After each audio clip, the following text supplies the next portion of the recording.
Olá, olá, sejam todos muito bem-vindos a mais um Porão Cast. A gente está aqui na nossa terceira, não é edição, nosso terceiro capítulo, na verdade, né? Que é a continuação da lição desse primeiro trimestre de 2024.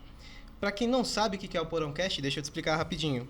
É um projeto de evangelismo que a gente começou com os jovens aqui do Porão Jovem, da Igreja Central de Sorocaba. A nossa ideia é que a gente possa trazer a lição de uma maneira um pouco mais descontraída e de uma maneira às vezes mais acessível. Às vezes a gente está no carro, não conseguiu parar de manhã para dar uma lida, então a gente pode pegar um podcast, a gente pode colocar um vídeo rapidinho ali e ir ouvindo enquanto a gente está fazendo as nossas outras coisas. E não vamos deixar assim também de ouvir um pouco mais a palavra de Deus. Para quem é aqui do Porão Jovem, para quem já acompanhou os outros, gostou, tá achando legal, quer participar, não deixa de conversar com o pessoal aqui da organização, o Flavinho, qualquer pessoa da diretoria do Porão Jovem, que a gente vai estar aí sempre que possível e sempre que as pessoas toparem, colocando pessoas novas para estar aqui estudando com a gente, passando a lição, porque não é um projeto só nosso, é um projeto de todo mundo. A ideia é que todo mundo possa evangelizar e participar junto, tá bom? Para a gente começar, queria apresentar os nossos convidados de hoje. Temos duas pessoas muito especiais, ilustres aqui com a gente. E, antes de mais nada, deixa eu apresentar a da esquerda, que é a Emily. Emily, ela é estudante de veterinária lá no NASP, Sorocabana raiz, nasceu aqui, a única dos três que estão aqui que é. Esqueci alguma coisa, Emily? Não, acho que não. Então, perfeito. Então, essa Emily vai estar com a gente aqui compartilhando um pouco da lição. Conversamos um pouquinho antes e eu tenho certeza que ela tem muito conteúdo para passar para a gente. E o da direita aqui é um ilustre convidado, foi quem desde pequeno aí me introduziu ao Evangelho. Pastor da Central do Rio, pastor Gilson, lá da Central do Rio, mas que eu tenho o privilégio de chamar de pai, né? Ele é paulista, não é sorocabano, mas mas só de estar aqui com a gente já percebe que tem um carinho muito grande. Topou aí sair das férias rapidinho para dar esse oi pra gente e também compartilhar a lição com muito carinho, né? Para quem não me conhece, meu nome é Jean, também estou chegando agora, não sou sorocabano, sou paulista também, mas estou começando agora aqui no Porão Jovem, ajudando aí na diretoria, e a ideia é que a gente possa estar cada vez mais compartilhando aí com vocês, sempre que possível, ajudando naquilo que couber a nós, tá bom? Vamos começar com uma oração. Emily, você pode orar pra gente? Posso. Oremos. Senhor Deus, muito obrigada por esse dia que o Senhor nos deu esse privilégio de escutarmos a lição. Que o Senhor esteja com cada pessoa que esteja escutando e com a gente também. Que o seu Espírito nos ajude a levar a mensagem sua para as outras pessoas. Muito obrigada por esse dia e nos acompanhe toda semana. Em nome de Jesus, amém. Amém. Vamos lá. Lição dos jovens. Quem não conhece, quem também está vendo pela primeira vez, não acompanha os outros, é uma lição que a gente usa normalmente aos sábados. A gente estuda durante a semana e aos sábados a gente debate ela na escola sabatina. Então o que a gente vai fazer hoje aqui é repassar esses estudos com vocês, ver os dias, ver também qual foi o conteúdo principal que a gente teve aqui. Dentro, não numa sequência talvez tão como ver a lição, mas é a gente passar todo o conteúdo junto. A lição sempre começa com uma tirinha, que é uma forma da gente ter uma ideia geral da temática que a gente vai trabalhar. O título de hoje, dessa lição 3, é Lidando com Divergências. E a tirinha, vou pedir para a gente fazer um bem bolado aqui. Cada um lê um quadrinho da tirinha. A gente vai tentar explicar, para quem está aí ouvindo a gente só no podcast, a gente vai tentar explicar bem como que é essa tirinha, tá bom? Então, só para vocês saberem, são 3 quadrinhos. Eu vou ler o primeiro, a Emily pode ler o segundo e o pastor Gilson pode ler o terceiro, tá bom? Uhum. Como é que começa essa tirinha? A gente tem 2 pessoas, 2 homens sentados no que aparentemente é um banco de uma igreja. Os 2 estão com uma cara meio séria, meio brava, de quem não estão gostando muito daquilo que está acontecendo. E o da direita começa a conversar com o da esquerda no primeiro quadrinho. Ele diz assim: no lugar da liderança, eu resolveria facilmente esses problemas que invadiram a igreja. Aí o da esquerda fala, não é tão simples assim. E da direita, só vejo 2 fileiras ali da... Opa, errei. Só naquelas 2 fileiras ali eu vejo joio, joio, joio, herege, herege, joio. Tem que cortar tudo fora. Perfeito. E no terceiro quadrinho, pastor? Me empresta aqui desculpa. Um pouquinho. No terceiro quadrinho, nós temos aqui 2 elementos novos, como se fossem 2 anjos observando ali o comentário desses 2 personagens que já foram descritos. E estes anjos fazem o seguinte comentário: o pobre achando que é ceifeiro. Segundo as Escrituras, diz o outro anjo, esta atribuição não é dele. Perfeito. A gente tem aqui, pelo menos minha interpretação, quero ouvir de vocês também, mas parece que é um contexto bem de julgamento, né? Tem duas pessoas sentadas ali confortáveis no banco da igreja e um começa simplesmente a julgar as pessoas e jogar especialmente o pastor ali no primeiro quadrinho, né? O que vocês perceberam dessa tirinha? Pode começar. Bom, é uma realidade que a gente infelizmente encontra dentro do contexto de comunidades, de igrejas, assim por diante, né? Lamentavelmente existem pessoas que se colocam nessa condição de observar a vida do outro e fazer esse tipo de julgamento. Aqui, no caso, a tirinha, ele usa uma expressão bíblica, né? Uhum. Joio, joio, joio, joio. Uhum. Que representa uma classe de pessoas que, biblicamente falando, não está em conformidade com o plano de Deus, ou com a vontade de Deus, ou não vivem em obediência ao projeto de Deus para a vida deles. É um problema sério. Nós temos aí uma situação muito complicada, porque quem somos nós, né, para fazermos esse tipo de julgamento? Uhum. É isso que a gente vai debater muito na lição, né? Quem somos nós, ou quem vai fazer esse julgamento, né? Quem deveria ou não deveria fazer esse julgamento? Mas eu quero ver um pouquinho de vocês. Vocês têm alguma ideia de quando que a gente começou a ter muito mais visível esse comportamento de intolerância religiosa mesmo, né? Historicamente, a gente tem alguns movimentos, a gente tem momentos em que isso ficou muito evidente, em que dentro da igreja mesmo se tinha essa perspectiva muito julgadora, né? Essa perspectiva muito punitiva dos outros. Vocês conseguem me dizer um pouquinho quando isso começou, como é que foi isso? Quer começar? Tudo bem. Emily. Vou falar. Começou na época aqui da lição, de domingo comenta que é entre 527 e 565, que é do imperador Justiniano e do Constantino, que aí comenta mais desses dois, que quando tudo começou, que eles começaram a proibir e ter intolerância religiosa, né? Proibir a religião. Perfeito. Quer complementar alguma coisa? Politicamente foi um movimento importante. Constantino, ele na verdade viveu uma experiência de conversão que é muito questionada, se ele de fato se converteu ou se foi apenas uma estratégia política, porque ele dessa forma se fortaleceu, estendendo um braço para o cristianismo, né? E ao mesmo tempo estabelecendo também conexões com o paganismo, porque havia já naquela época essa questão muito clara, né? Das religiões pagãs, da adoração ao Deus Sol e assim por diante. E o que Constantino ele faz? Ele estende a mão para os dois lados. Então foi um movimento político. Só que, com o passar do tempo, o cristianismo se tornou predominante, se tornou a religião oficial, e aí a intolerância começa a se manifestar, né? Através da imposição, quase que obrigando as pessoas a adotarem a fé cristã e a viverem de acordo com as tradições que já estavam sendo estabelecidas naquela ocasião. Então a intolerância começa ali, de forma assim muito prática e muito marcada. Na verdade, então, ele tentou adorar dois senhores ali ao mesmo tempo. Ele tentou juntar os dois interesses próprios ali, usando a religião, usando o Estado, para poder fazer o que ele queria. Exatamente. Foi uma estratégia política muito interessante, muito inteligente da parte dele. Mas depois, o desdobramento disto é que a igreja predominante, a igreja romana, ela se estabelece como a igreja do Estado. E essa mistura de igreja e de Estado nunca deu certo. Né? Essa é uma mistura perigosa. E é uma mistura que a gente vê até hoje, na verdade. A gente tem, na verdade, um Estado laico, mas a gente percebe que até hoje, em vários movimentos, se usa muito o nome religioso. A religião ela ainda é muito utilizada como uma forma de tentar mesmo política ali, de controlar, de manipular, de trazer as pessoas, né? O problema é que quando você coloca religião, Estado e igreja, você trabalha aí com a questão do poder, né? E onde o poder predomina, a intolerância ela vai aparecer de forma muito marcada. E é o que aconteceu. E vocês lembram mais ou menos como que essa intolerância aparecia? O que acontecia mesmo? Era perseguição? O que faziam com os cristãos nessa época? Ou melhor, com os hereges, na verdade. O que os cristãos faziam com aqueles que eles consideravam hereges? Eles, no começo, eles obrigavam a quem vendia, né, os comerciantes a não venderem nada para eles, quem defendesse eles também seriam mortos junto com os hereges. Então, quem ajudasse e quem era morreria. Aham.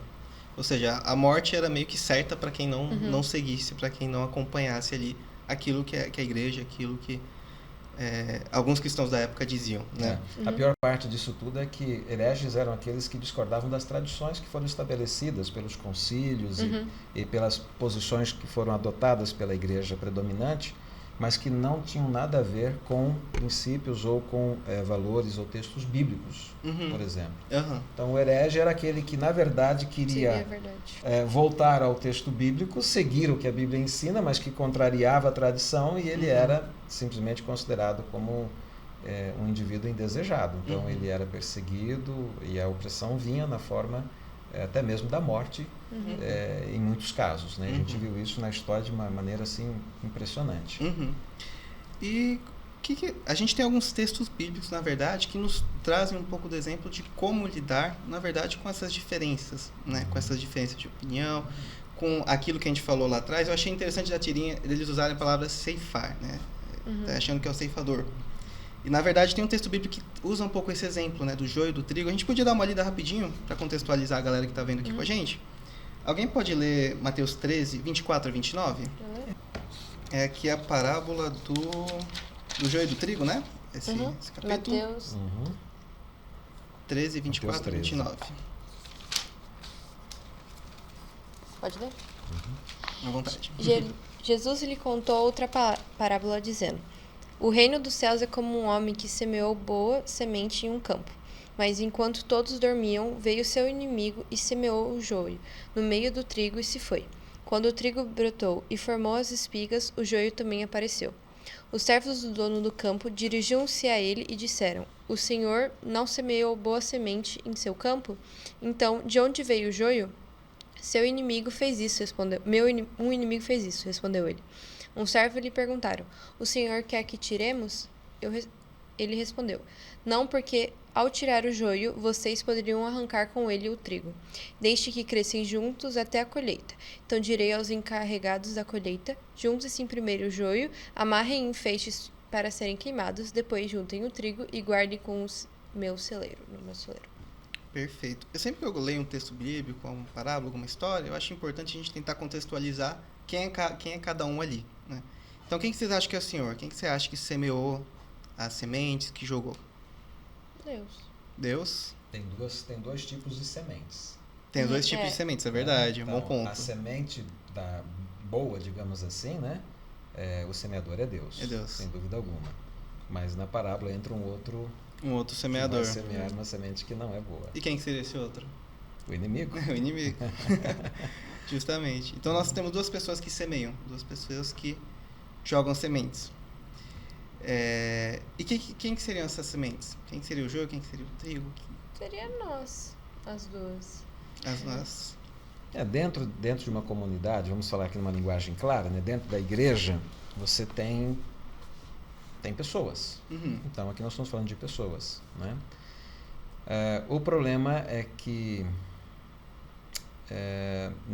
nem todos estão de fato comprometidos com a verdade, com Deus, né? Com o coração totalmente aberto. E o que a parábola nos dá a entender é que também existem pessoas que de repente podem se tornar parte de uma comunidade, mas que não estão totalmente convertidos, e esses permitem que uma obra má aconteça no coração, que é o que o inimigo faz, né? Ele semeia onde? Semeia no coração. Então, se alguém não está totalmente comprometido com Cristo, comprometido com Deus, e dá brecha para o inimigo, ele vai plantar ali uma semente de discórdia, uma semente de dúvida, uma semente de heresia, enfim, etc., e potencialmente isso vai se transformar num problema para aquela comunidade, né?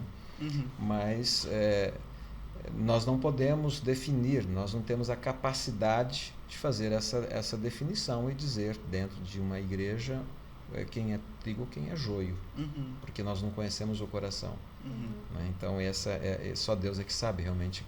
Por isso que na parábola é interessante que os trabalhadores que queriam fazer aquela limpeza foram impedidos de fazer, porque esses trabalhadores são outros membros da própria comunidade que, olhando, fazem esse tipo de julgamento. E a parábola nos ensina que nós não temos essa capacidade. Então, no final, alguém vai fazer essa separação, mas não somos nós.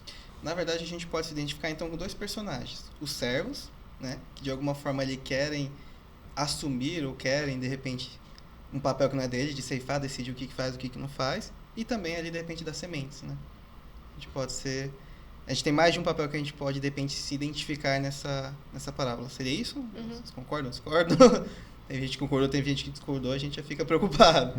Mas eu entendo que seja mais ou menos isso que traz, né? Na verdade, a gente entra num tema que é interessante, porque o livre-arbítrio, poder de escolha, ele é um dom que Deus concede a todas as pessoas. Então, mesmo que alguém, de repente, esteja dentro de uma comunidade não convertido, não quer dizer que ele está condenado, que ele está perdido. Às vezes ele está ali e o processo, ao longo da caminhada, vai levá-lo a uma conversão verdadeira. Assim como pode ser que dentro existam aqueles que entraram numa experiência de primeiro amor, de entrega, mas por alguma razão foram se distanciando, foram permitindo o esfriamento, e esse que aparentemente era o trigo pode se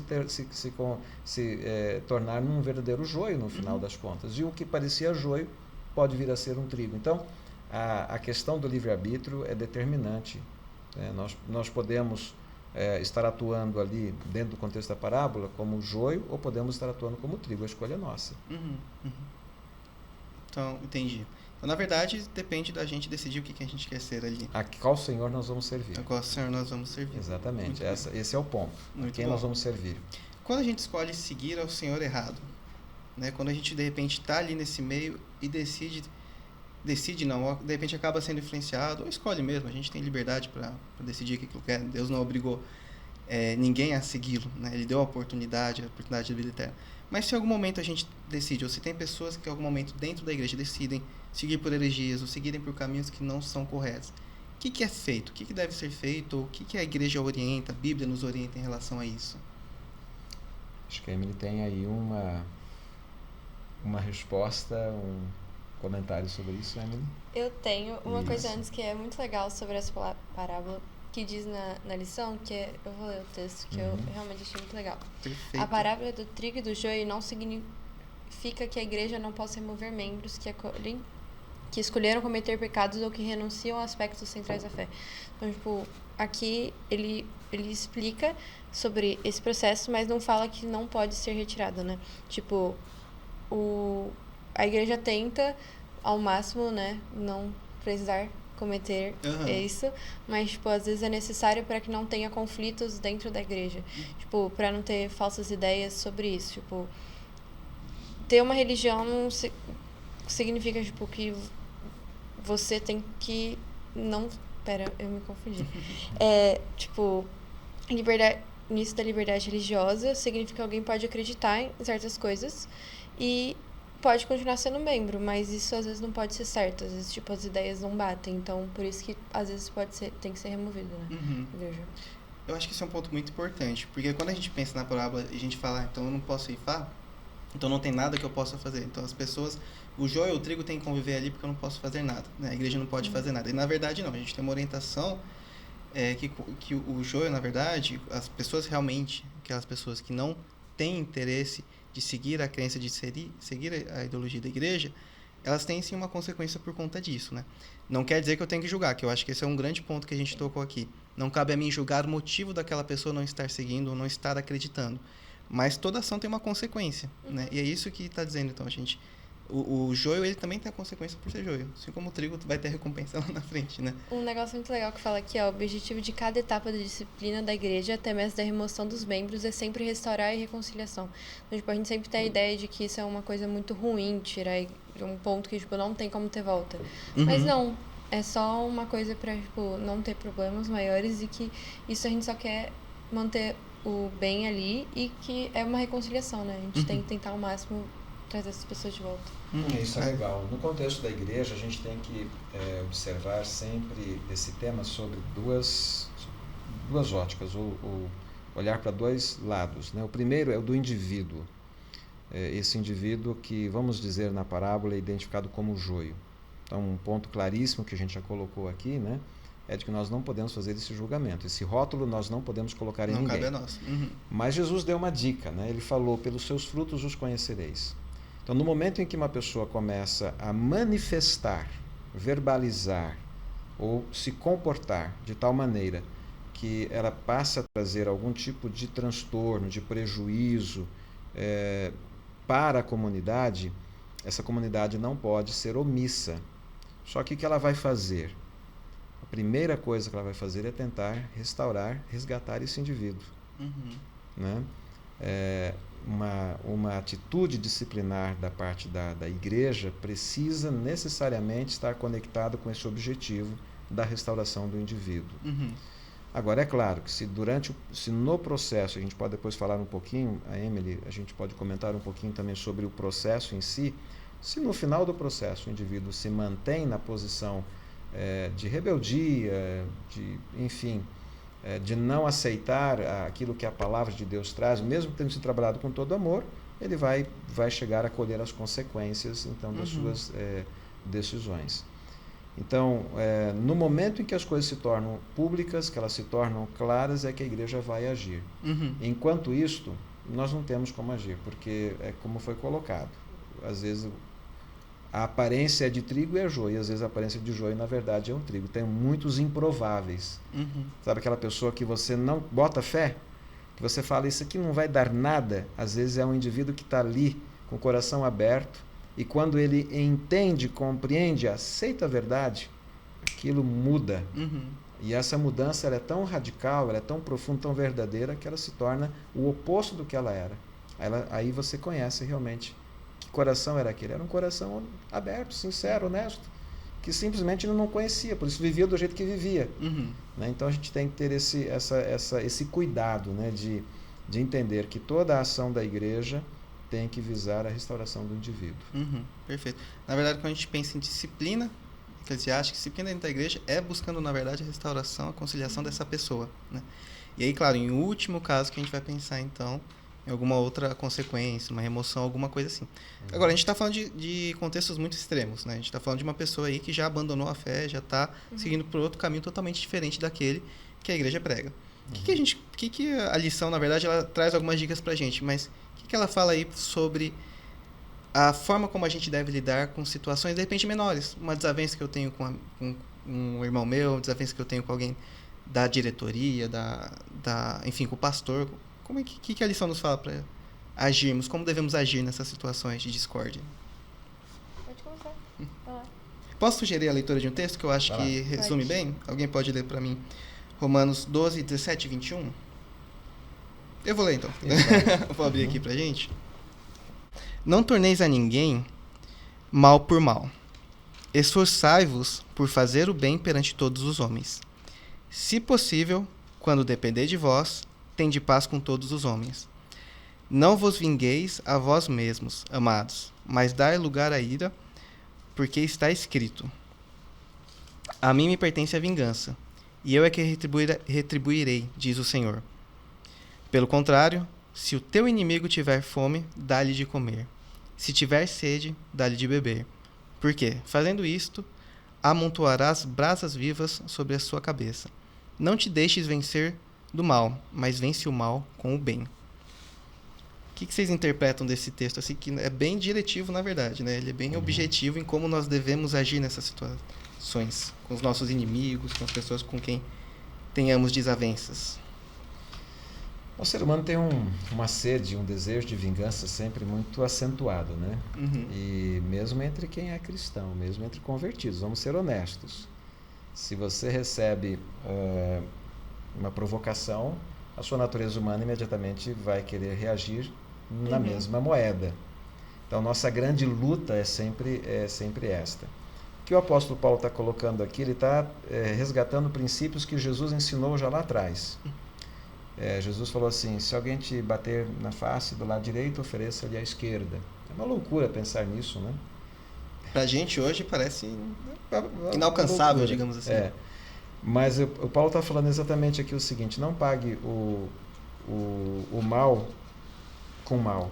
Pague o mal com o bem. Retribua com o bem. A ideia é a seguinte: se você responde ou reage com ódio, com sentimento de vingança, ou com desejo de vingança, você vai ampliar o problema, que pode se transformar até numa tragédia. Se você reage com amor, você vai garantir que esse problema diminua e você poderá, inclusive, ganhar alguém, salvar alguém. Porque é o grande propósito da disciplina, na verdade. Né? Exatamente.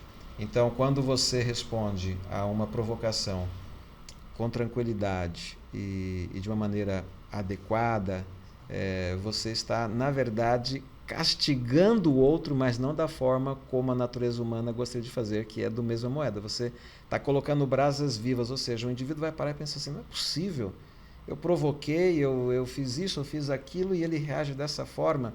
Então, o bem, como resposta, às vezes leva o provocador a sentir-se tão mal que é como se ele estivesse recebendo um castigo por aquilo que ele fez, entendeu? É uma outra ótica, né? Uma outra visão, uma outra maneira de reagir que Paulo trabalha aqui e que é muito eficaz.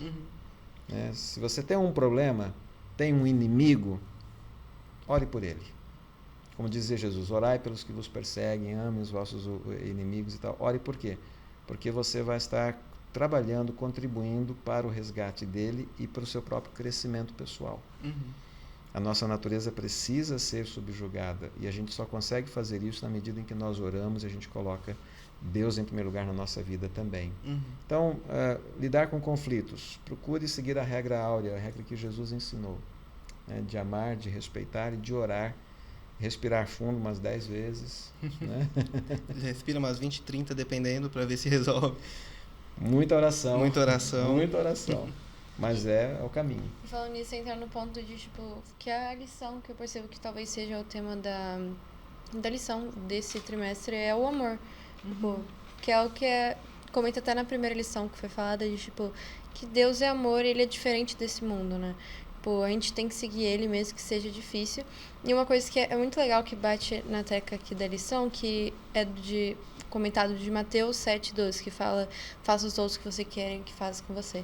Se qualquer religião que persegue pensasse um pouco, se fosse ela talvez pararia, sabe? Se a gente se colocar no lugar dos outros, muitos dos problemas acabariam só por conta desse pequeno fator que é amar as pessoas, né? Ter empatia pelo outro.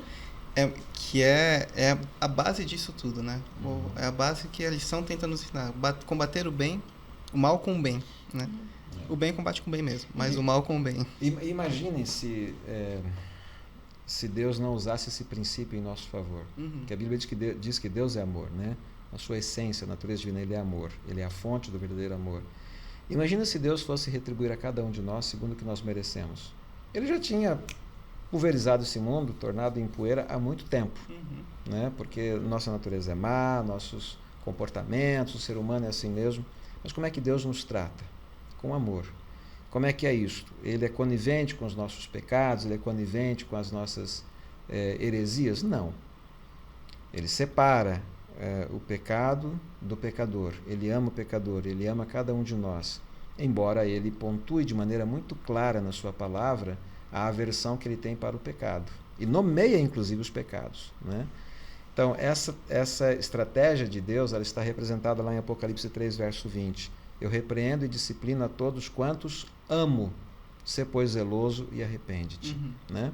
Então, o amor, ele é a base e deve ser sempre a base de todas as nossas ações. Tanto no relacionamento pessoal nosso com alguém que nos ofendeu, como no tratamento, digamos assim, institucional da igreja para com aquele que está em erro, seja em heresia ou qualquer outro tipo de pecado. Então, sempre o amor, porque só o amor restaura. Só o amor tem poder para convencer. Só o amor tem poder para transformar vidas. Se não houver amor, a disciplina ela se torna castigo, punição. E ela perde o seu valor, ela perde o seu propósito, porque a disciplina divina em nosso favor é redentiva. A disciplina da igreja deve ser também redentiva na vida dos seus membros. Perfeito, eu gostei muito dessa frase. Só é tudo isso, esse é o objetivo principal dela, Não vou ter como fazer ela com ódio, com punição, com qualquer tipo de ação que seja coercitiva, que seja o uso da força, que seja, na verdade, visando o mal daquela pessoa e não o bem dela, né? Então, acho que a lição ela foi muito clara e muito sábia em trazer todos esses pontos. O que vocês carregam, assim, pensando de terem lido essa lição, o que vocês levam para vocês, para o dia a dia de vocês dela? A gente pode levar a mesma coisa, porque para mim eu já levo... Eu levo o seguinte, princípio. é um desafio tremendo que a gente tem, porque o que a lição está dizendo é que nós precisamos aprender a viver como Jesus viveu, amar como Jesus amou. E isso é um desafio constante. Nossa natureza, nosso coração tem que ser trabalhado. Então, o que eu levo? Que eu preciso me aproximar mais de Jesus. Porque é só através da comunhão com Cristo, né, e a presença do Espírito Santo é que eu vou poder viver esses valores, de amar aquele que me ofende e de trabalhar pela salvação do outro que está vivendo em erro, em apostasia, em heresia, seja lá o que for. Então, para mim, esse é o grande desafio. Ser como Jesus. Uma frase muito legal, só para acabar com o momento, que eu tenho marcado na minha Bíblia, que é numa lição que foi há muito tempo atrás, mas que me marcou, que é: se tratamos as pessoas como elas merecem, podemos tirar delas a oportunidade de se tornarem o que podem se tornar. Tipo, se a gente tirar essa oportunidade, se a gente tratar uma pessoa como ela deve ser tratada, talvez ela não pense, tipo, por que ele me tratou desse jeito? Tipo, com amor, entendeu? Então, isso, quando a gente não trata ela como ela deveria ser tratada, faz a pessoa pensar mais sobre, né?